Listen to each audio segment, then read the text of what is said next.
Hello दोस्तों, कैसे हैं आप? उम्मीद करती हूँ आप सभी बहुत अच्छे होंगे। चलिए जानते हैं अपनी आज की कहानी के बारे में। गर्मी की भरी दोपहर थी और अचानक 3-4 बिन बुलाए मेहमान घर आ गए। पापा ने उन्हें कुछ ज़्यादा ही खास माना। बाकी हम उन्हें पहले कभी नहीं देखे थे।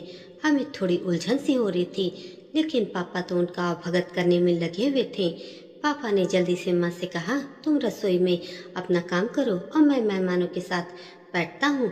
अब ये भी सच था कि पापा को अपनी गर्मी की जरा भी परवाह नहीं थी, लेकिन माँ को रसोई में काम करने के लिए भेज दिया।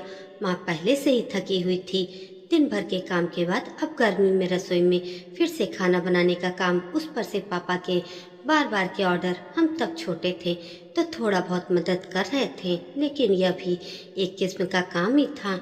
माँ पसीने पसीने हो रही थी, लेकिन सर पर दुपट्टा बांधकर अपना काम करती जा रही थी। इस सब के बीच में पापा और उनके दोस्त आराम से बैठकर टेलीविजन के सामने कूलर की हवा खाते हुए चर्चा कर रहे थे। कभी नाश्ता लाओ, कभी पानी लाओ, तो कभी कह रहे थे कि यह क्या, चाय थोड़ी ठंडी हो गई है।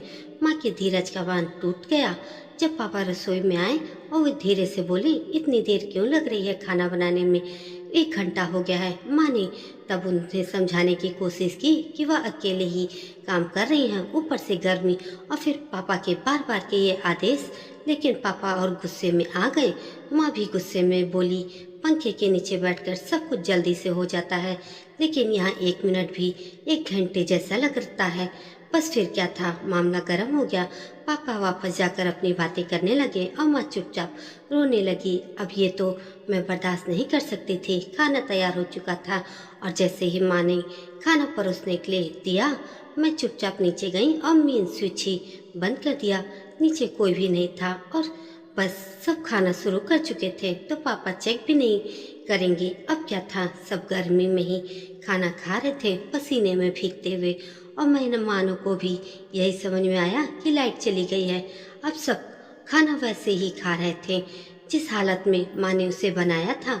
कोई भी उनकी मदद को नहीं आया था, तो अब सबको सबक तो देना ही था ना। पापा जैसे ही रसोई में आए अपने जूठे बर्तन रखने के लिए, वे पसीने से तरबतर थे। तब पापा ने मम्मी से कहा कि बहुत गर्मी है, तुम कैसे कर रही थी इतना काम?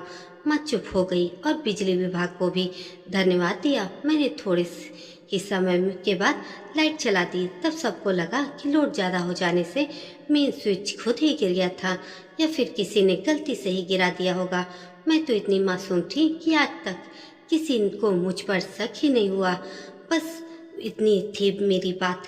पापा को उससे सबसे ज़्यादा प्यार है, लेकिन माँ को रोता हुआ देखकर मुझसे यह बर्दाश्त नहीं हुआ था। दोस्तों, ये छोटी सी कहानी आपको अगर अच्छी लगी हो तो प्लीज़ एक लाइक देकर मेरे चैनल को सब्सक्राइब कर दीजिएगा। धन्यवाद।